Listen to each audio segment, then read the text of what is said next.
I'm only calling it like I see it. I know the 6 or 7 Meghan Markle fans left on the internet will not like this, but it is the truth. How do you go from being a royal to now... I still can't fathom how you go from being a B-list actress, you bagged the most eligible bachelor on earth, and then you fumbled that too. How do you fumble everything in life? She must be her own worst saboteur. Yes, yes, yes. You are not crazy. I don't even know why he's talking to me, but I have the wonderful Lee Lauren here who I have admired. I've been watching you. I've been stalking you on TikTok. I've been liking everything. I mean, there's some things, sometimes at night I go and I watch what you have to say, and it's like one of the things of the ban, it was not having you. And I think I even posted it on Twitter, on X, sorry, that because you were making my day sometimes. And I admire you because you were taking the hits during the wokest period Yeah. in the United States of America. I mean, it was brutal. How did you Yes. how did you just write it? I've been wanting to ask you that. How did you write that out? Well, first off, thanks for having me. It's great to be with you. I love your content as well and your channel and the way you cover the royal family. As for me, I'm just not afraid to speak the truth. And I feel like truth and authenticity are the hottest commodities in politics right now. I mean, in the world, on the internet, on X, Instagram, TikTok. If you have an opinion, if you have something to say, then just call it out. And the way I got started on TikTok is I just didn't see a lot of fair coverage around these issues because you had MSNBC, CNN, a lot of the corporate media skewing things. And I thought, well, I'm going to come in, speak the truth. And it turns out there was an appetite for that. Yeah, I gotta tell you, that's why I started my channel. I used to be a Mm-hmm. diplomat, and Mm-hmm. I worked a lot with government, and I Mm-hmm. would see things in the media, and I would go like, it's like they were demanding you not to believe what your eyes and your ears were hearing. So that's Right. why I started my channel too, and at the beginning I got a lot of backlash, canceled on X, canceled, consider hate speech. I don't even know how you survived not being canceled during that time, to tell you the truth. Yeah, actually, I don't think I'm that polarizing. Like, I don't really even use profanity that much. I just call it like I see it. So, no, I've never had anything taken down, really. I've never been banned, knock on wood, and hopefully that doesn't happen. But for me, I really dove headfirst into TikTok at the beginning of 2023. So, January of 23, I really started posting constantly on everything that was going on. Prince Harry's book had come out. There were a lot of cultural issues, men and women's sports. That was a big debate. Then you had the Dylan Mulvaney Bud Light scandal, and then the presidential primary heating up. And I started making these videos holding Joe Biden's feet to the fire because the other influencers on TikTok, they were just praising Biden and parroting pro-DNC talking points. And I thought, you know what? There's something off with this guy. He's clearly in cognitive decline. You don't have to be a doctor. You just have to have 2 eyes and 2 ears. And nobody had the balls to say that Joe Biden wasn't all right. Nobody had the balls to call out this reckless spending with regard to the war in Ukraine, and at least on TikTok. Of course, on other platforms, there are tons of people, speaking out. But on TikTok, it was just a pro-DNC platform. And I thought, well, I'm going to speak the truth. And that's why people started coming to my page. And then, a little over a year later, Trump joins TikTok, and, the rest is history. No, I know, but I was like, I remember some post that you would make, and it's like, and I'm like, and I would see the comments. People were like, oh, yeah. And I'm like, oh my God, you have to have really thick skin, and this Mm-hmm. is because that's the way, if you're gonna put yourself out there, Right. one of the things that I don't understand about the censorship, because Mm-hmm. well, one of the people from Meghan Markle's group, Kerry Washington, just made like a 3-minute announcement. Yes. Did you watch that?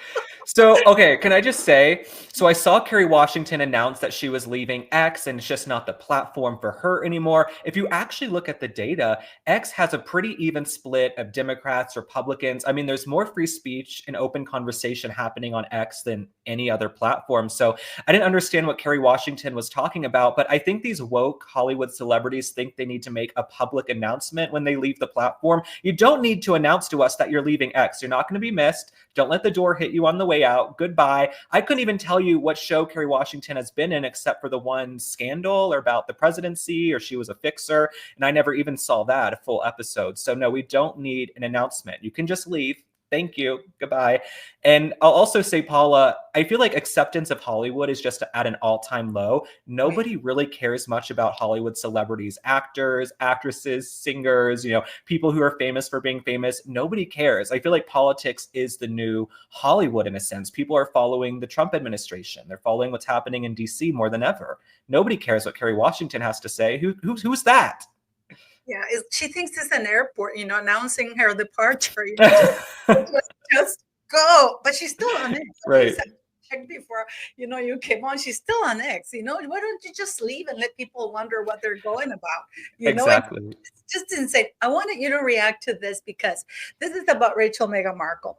Because Okay. I'm the scared. things that we're dealing with that a lot of people don't know about this woman, because this woman, I don't even think you know very much about her in the past or what she's done politically, No, right? I followed Meghan Markle. I've covered her since 2018, actually. It just that nobody was watching me. So I've covered her for a while. So let's see if you get let's react to this because Let's I look. wanted to get your reaction on this. Okay. My name's Meghan Markle, and I'm here because I think it's a really important campaign to be a part of. For me, I think it hits a really personal note. I'm biracial. Most people can't tell what I'm mixed with, and so much of my life has felt like being a fly on the wall. And so some of the slurs that I've heard, the really offensive jokes or the names, it's just hit me in a really strong way. And then, a couple years ago, I heard someone call my mom the N-word. So I think for me, beyond being personally affected by racism, just to see the landscape of what our country is like right now, certainly the world, and to want things to be better. Quite honestly, your race is part of what defines you. I never in my life heard someone say the N-word. Very different to be a minority but not be treated as a minority right off the bat. Obviously now people are very aware of my race because they made it such an issue when I went to the UK, but before that, most people didn't treat me like a Black woman. So that talk didn't have to happen for me. When I think about race and as it pertains to Meghan Markle, the first thing that comes to mind is her Oprah interview where she sat there on Oprah and said that basically the royal family was racist and they were talking about the skin color of her child, of Archie, but then she supplied no evidence. She didn't name names. She left it open-ended. I thought that was completely reckless and kind of the beginning of the end for Meghan Markle here in the United States. I mean, her favorability, her approval has just plunged since then. So it seems that she's been hung up on race for a long time. But even that video you showed me from 2012, Obama was president. It was the era of diversity and acceptance. And so I just find it really interesting how she can change her tune so quickly, so often. Well, yeah, especially because in that she said that, she heard somebody use the N-word for her mom. And then in 2022 on Netflix, nonetheless, she says, I never heard the N-word in my life. Right. Sorry.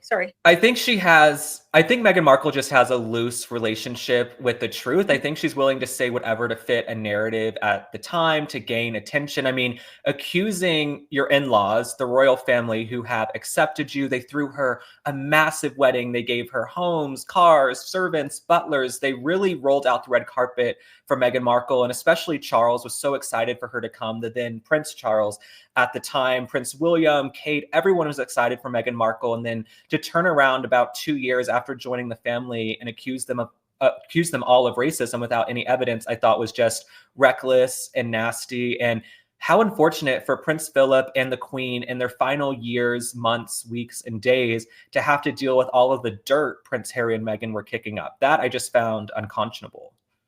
Yeah, especially, for Harry, because, I don't know if your grandparents are alive, but I mean, grandparents are usually, you have a very special relationship with grandparents, especially how they treated him, that they really coddled him in many ways. He was very spoiled, And what do you, sorry. I was just going to say one thing, after the passing of Diana in 1997, I feel like the Queen really stepped up and embraced Prince Harry, and especially Prince Harry and Meghan Markle. There wasn't this huge expectation on them within the royal family. All they had to do was show up for a few charity events, several times a week and go to some, public events and ceremonies and ribbon cuttings. And they couldn't even handle that. There was some reporting that during their tour of Australia, Meghan Markle wanted to be paid to do the royal tours and the walkabouts to shake hands. And so there's pretty credible reporting that she was like, why are we doing this for free? And I guess she just didn't understand how the royal family worked. But Meghan Markle just has incredibly poor character, in my opinion. And she seems to be trying to stretch this whole Duchess of Sussex thing, but I don't think she realizes nobody cares, right? That has no weight here in the United States. Yeah, it's true. But you know what? I am just shocked that they're still giving this woman airtime. I mean, the Netflix thing, they were brutally roasted. What did you make of the Variety Fair article? Did you get a chance to kind of glance at it? Oh, yeah, no, I definitely saw the Vanity Fair article. I thought it was interesting that they brought up the allegations of bullying. That was in the article, right? The Vanity Fair about the bullying. Yes. And, there are folks like us who've been talking about that for years. Like I said, I've been covering the royals. I've especially been covering Harry and Meghan since 2018. As I mentioned, nobody was watching me until recently, but you were watching me. There were a lot of stories about how she mistreated and spoke to people who worked in and around the royal family. And so for these bullying allegations to come out, there are also a lot of stories when she first signed that Spotify deal to do that horrible podcast, Archetypes. What a flop that was. There were stories about the way she was treating people then. And so she really has this air and this pomp and circumstance about her that really has no weight in reality. But what do you mean? Why can't, you and I are doing a podcast right now. I mean, we don't have 28 producers. You get on your phone, you do your thing, you do your research. It's as easy as this. And I guess this is why you got such a huge audience, and I got audience because you just go and have a conversation with people. And this woman has failed at everything. Do you think that she understands that she's a failure? Or do you think she's still thinking that everybody loves me? Paula, I think about this often. Whenever people ask me about Meghan Markle, I'm like, is she delusional? Is she aware? I mean, in my next life, I want to come back just half as delusional as Prince Harry and Meghan Markle. I mean, to even do this new Netflix show, which is really a reality show where she traipses around a kitchen pretending to cook, right? She's kind of doing this wannabe Martha Stewart thing right now. Even that show is so out of touch with the moment. Before the fires, it was out of touch with the current moment. I mean, a majority of Americans couldn't put their hands on $1,000 if they were in a crisis right now. They're one car payment away from being on the street, right? This is the reality for, I think, 57% of people in this country, in the United States.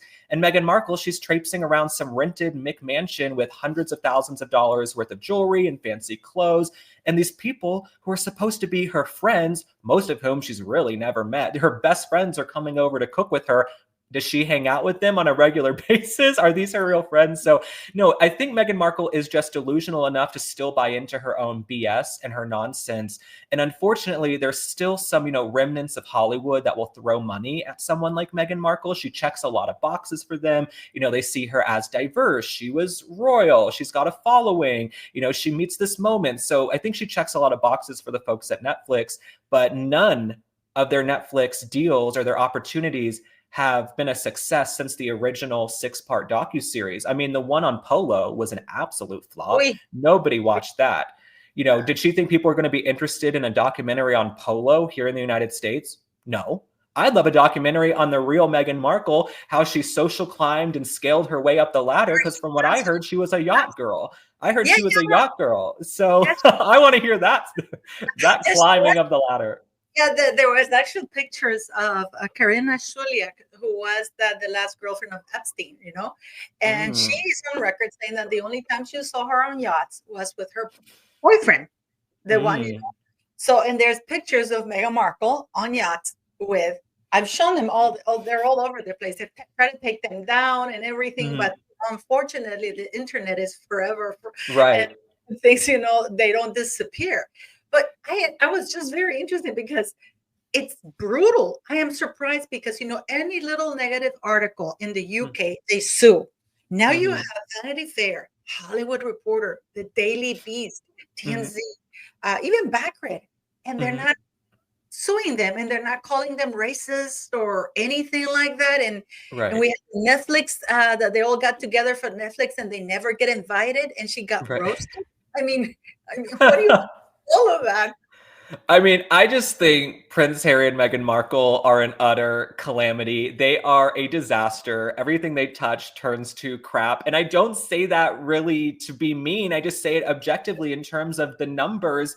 Ever since that first docuseries, I think it was back in 2021 or 2022 on Netflix, the 6-part one, everything has been a failure. Everything has been a flop. And what I want to see is a documentary on how Meghan Markle climbed her way up the ladder socially. How did she go from being an alleged yacht girl, struggling actress, performing oral sex on the reboot of 90210 in a car? That was her big claim to fame as an actress. She was, an extra in 90210 going down on a guy in a car. Let's call it like we see it. How did Meghan Markle go from that? No Deal. Don't be unfair. Deal or No Deal. Yeah, she was a briefcase girl on Deal or No Deal. She really climbed her way up. She was able to bag the most eligible bachelor on earth. I mean, that is a success. I want to see the documentary about how Meghan Markle just conned and maneuvered and slowly social climbed. That would be a documentary I would love. That would do numbers.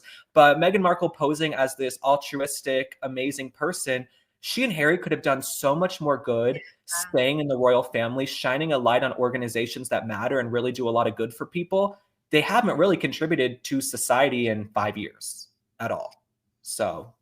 And what do you think is going to happen now with Trump? Because I wanted to talk to you about this because apparently the Heritage Foundation and Harry have been ordered to appear before a judge on February 5th for a hearing on whether or not they're going to revoke. Sorry, that's hitting my dog. No, it's okay. They're going to revoke the judgment and make the documents public. Now, Harry leaves for the 8th. Harry leaves for the 8th or the 7th to the Invictus, right? Okay. So, do you think there's a good chance?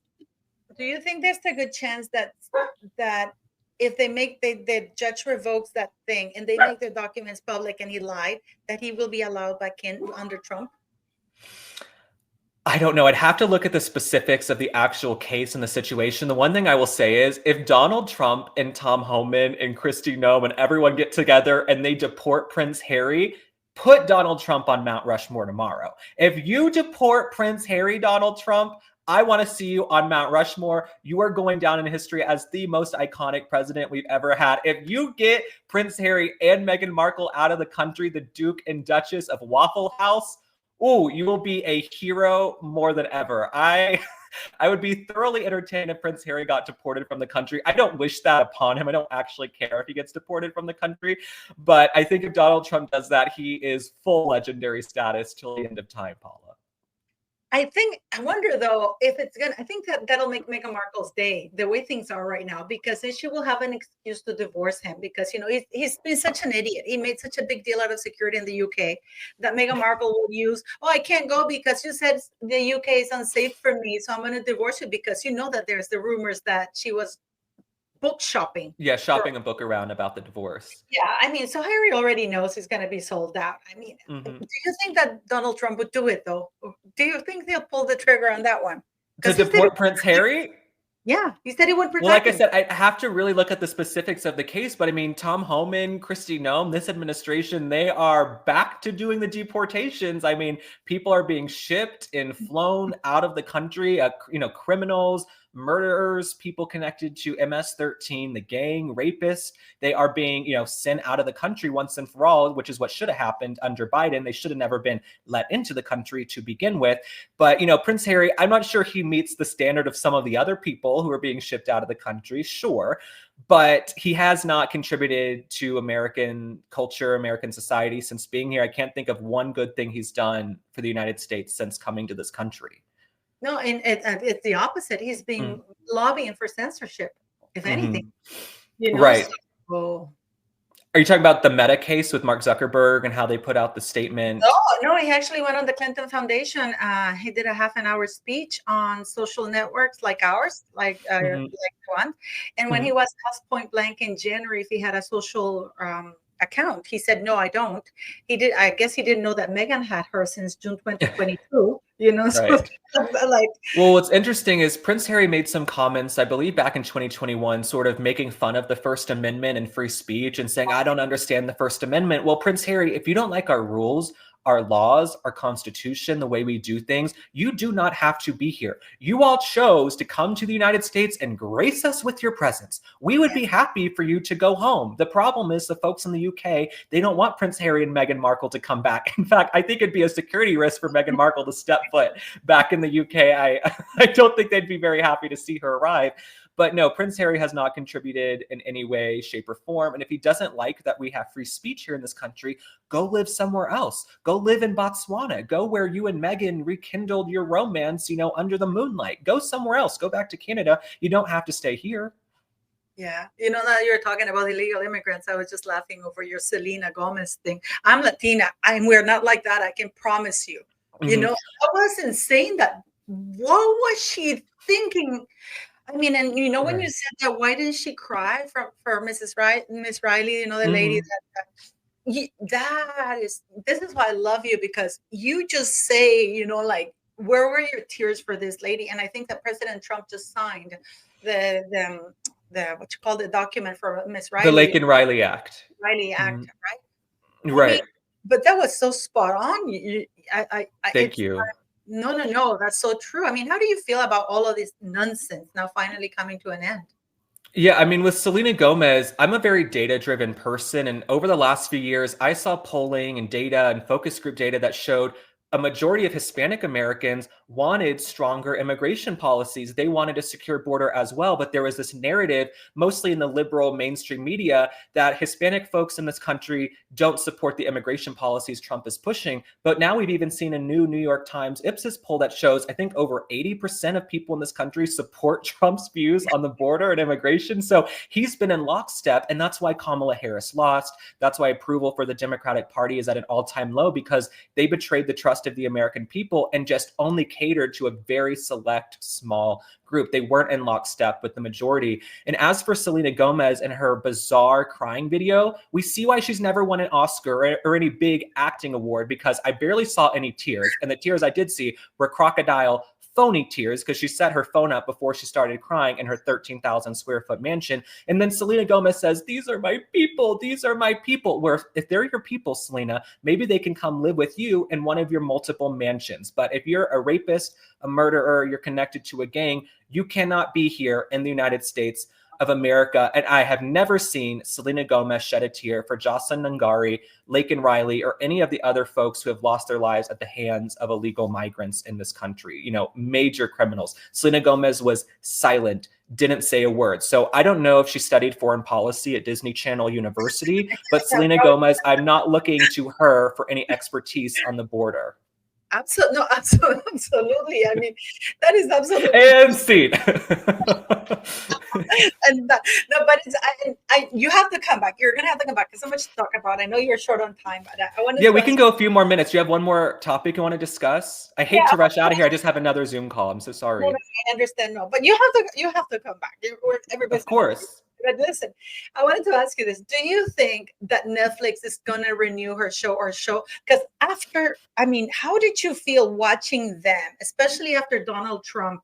Mm-hmm. I found out so much with Donald Trump. The President Trump went to Los Angeles and he sat down with the mayor and he smacked her down. He's like, "Why are you not allowing people back in their homes? They want to get back in there." Mm-hmm. And then she said that these people they needed a permit. And yet we saw Harry and Meghan with Mayor Gordo. Gordo is not a very good name in Spanish. Mayor Gordo going around with them trespassing. They were literally hopping over the fences of somebody's ashes that they couldn't even. No, I'm serious. So I covered that. You know me, I've been covering that since the day it happened. I was one of the first people to call them out. I said, wait a second. I'm hearing from folks that they're not allowed to go back to their homes to even see if a scrapbook made it or a family heirloom or any of their children's clothing, just to see if their dog is still there in the rubble of their home, this unfortunate, horrific tragedy. But Prince Harry and Meghan Markle are traipsing through and getting a private tour of these people's homes and their rubble with the mayor at Pasadena. I found that to be absolutely disgusting, unconscionable. They had no reason to be there. Is Meghan Markle going to tell them where to bring the excavator and the crane and the cleanup crew? She had no business being there except to do a photo op and to look like she's a good Samaritan and that she's altruistic, but she could have just stayed home in Montecito. That was absolutely horrific. If that was my home and I saw Prince Harry and Meghan Markle traipsing through my yard, I would be very unhappy, very unhappy. You know, and one last thing before you go. Why do Mhm. you think Jessica Alba entertained this woman in her home? I don't know if Meghan you, Markle. yeah, well, Um, with I Carrie think, Washington's birthday, but I don't know. I mean, I think all these people are connected just through Hollywood, agents and publicists and, assistants, and maybe they share a hair and makeup person. I mean, I think all these folks are just connected. And like I said, for that select sort of Hollywood celebrity woke crew like Jessica Alba and others that you mentioned, Meghan Markle and Prince Harry are seen as cool. Why not invite them to the dinner? It's just those of us who live in reality and have common sense who don't give a what about Meghan Markle anymore. no, yeah, I was so shocked. I was very disappointed about Jessica Alba because I kind of liked her. She's a self-made billionaire Right. and a Fantastic Four. That's why I know her from. Exactly. But anyways, thanks for coming. You're gonna have to come back because I wanted to talk to you about Tulsi, and because I follow them. I did a live with a guy who also follows politics earlier, Mhm. and I love your views on politics, and I would like to come you because I know you're non-woke. So hopefully you can come some other time. So thank you very much for coming. Thank you so much. Thank you so Thank much. you for having me, Paula. I wish you all the success. Thanks for having me. And I'll see you soon, okay? Thank you. Bye, sweetie. Bye.